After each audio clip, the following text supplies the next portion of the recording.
Hey guys, welcome back to my channel. Today I'm going to show you how you can turn text into 3D voxel art. So all you have to do now, you can open Canva, and here don't forget to sign in with your account. Click apps and click AI powered.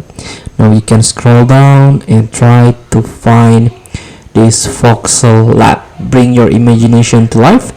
Voxel Lab is innovative app that use AI to transfer your text descriptions into breathtaking 3D voxel art images.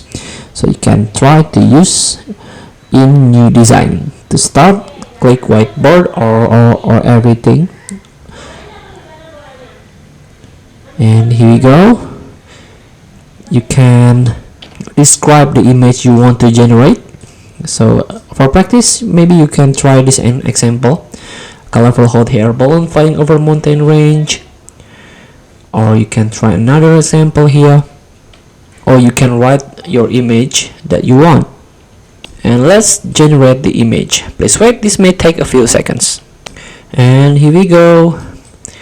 So I tried this, a dragon flying over the forest here, or flying over mountain range. I just change the color for hot air balloon with a dragon, so a dragon flying over a mountain range. Feel free to try. Thank you for watching. Don't forget to comment, like, and subscribe, and click this button below. See you in the next video.